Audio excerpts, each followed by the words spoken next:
seeing Daniel Highshaw this spring, what stood out to you about the steps he's taken since last year? Yeah, so, excuse my voice, guys. I was bragging on him earlier this morning, to the room. We spent a little bit of time bonding, every day when we get into our meeting room.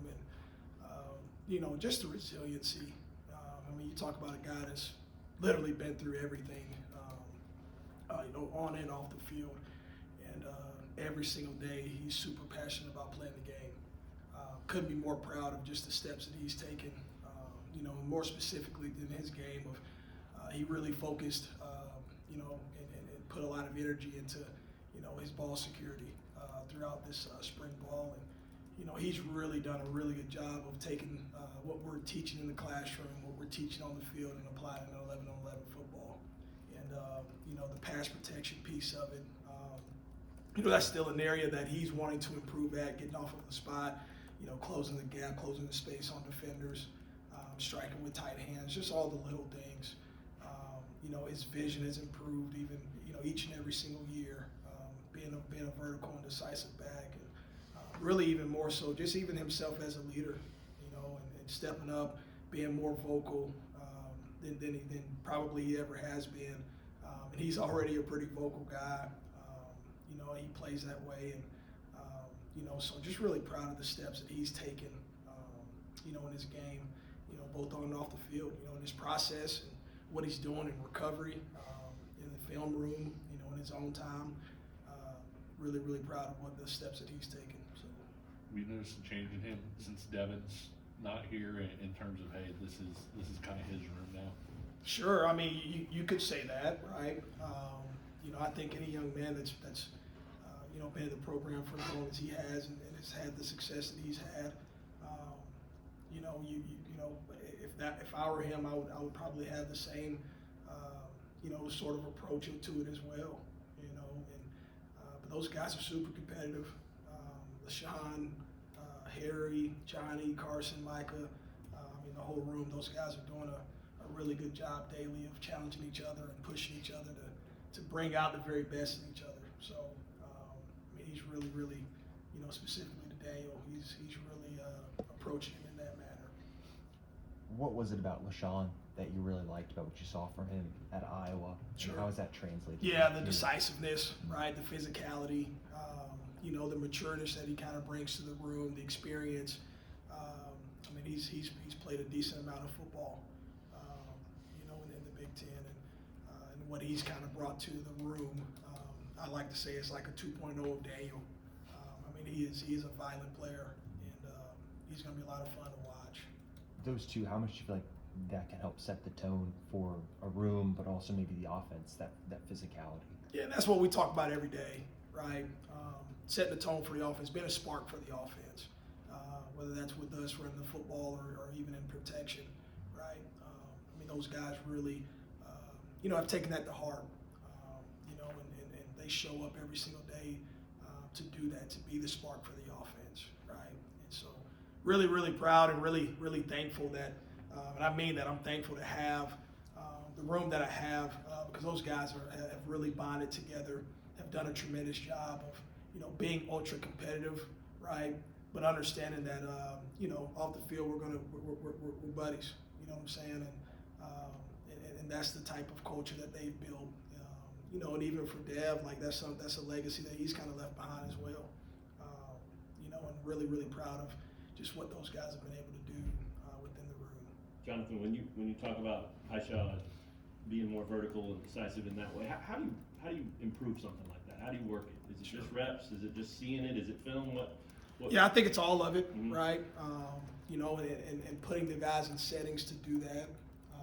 Every drill structure that we have, we want to finish in a vertical and decisive manner. Every cut that we make, every eye progression that we have, we want to get ourselves vertical.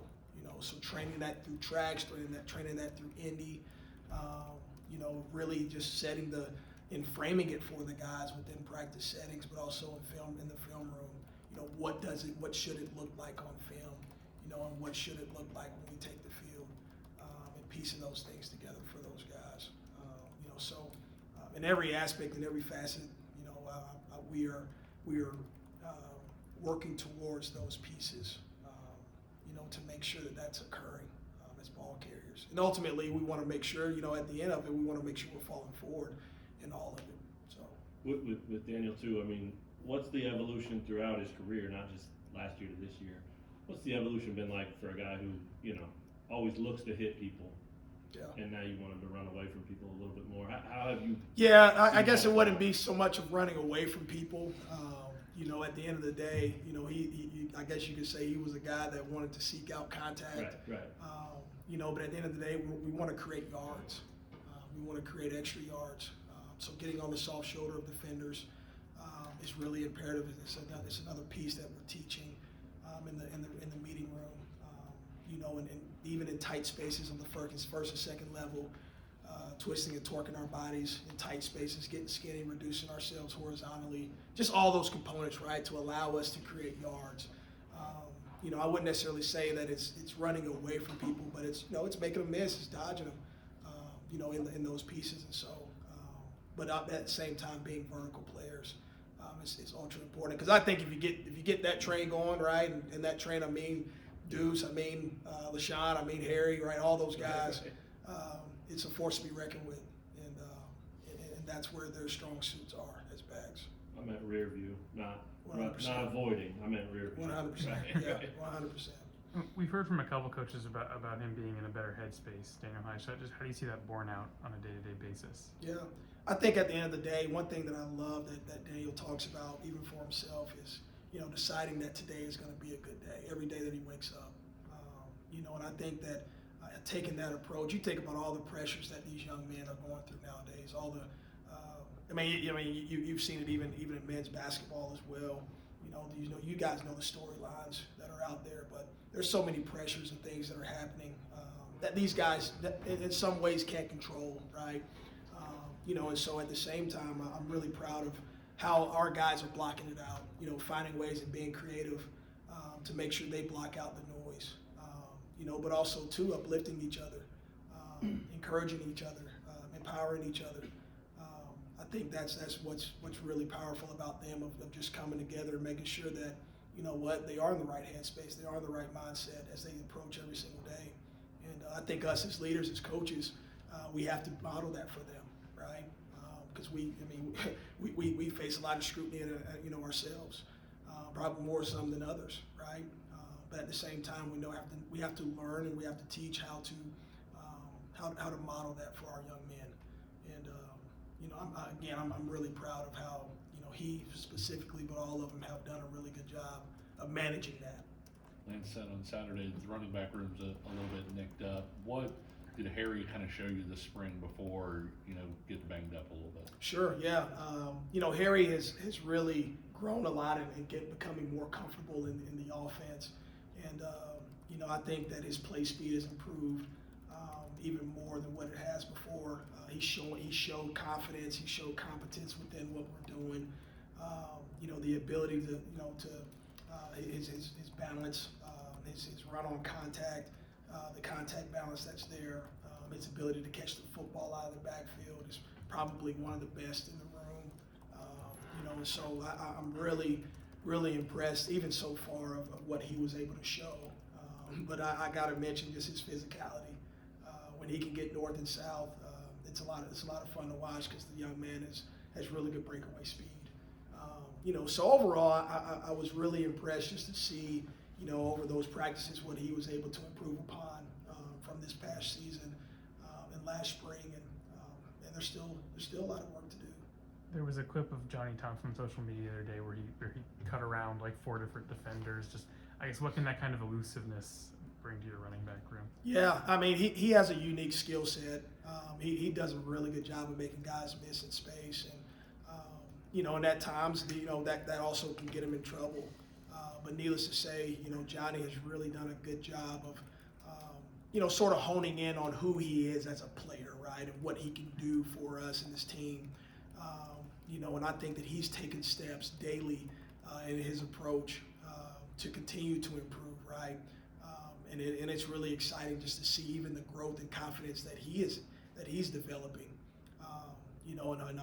My hope for the young man is that he continues to show that all throughout the off season and even through fall camp. And how do you manage being down a few bodies in your position group, like Kevin mentioned? At the end of the day, we have to structure practice around, all of our guys. So we're still able to get a lot of reps for our young men. But at the same time, just doing what we're, setting the tempos for certain periods of practice. If we have to adjust those pieces, we will. But we've really had a great practice structure in order to make sure that we're still getting the reps that we need.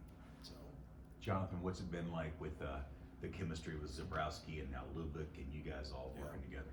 No, it's a lot of fun. There's a lot of brain power, in the room, and obviously there's tons of ideas that we can come up with, and I think one thing that we have done a really good job of is not overloading our guys. Right? We understand that there's a multitude of things that we can do offensively, especially with the personnel that we have at each spot. I mean, it's a lot of fun with what you're seeing on a daily basis out of our players. And, but needless to say, I think the way that we have structured this, the way Coach Z has really structured the offensive staff, he's really done a great job of managing, in terms of what we want to put in, what we maybe want to wait on, things we maybe want to push later on in spring ball, so on and so forth. Just progressing our guys, because we do have a lot of new guys. And I think that has paid off throughout this spring because we've been able to install quite a bit, and our guys have been able to pick it up each and every single day. And so just allowing the young men to get their feet wet, but also get confident in what we're installing and teaching, has really allowed us to make some forward progress throughout this spring. So it's been really good. Anything else, Coach Wallace? All right, thanks everyone. Thanks. Appreciate you guys. Thank you. Thank you.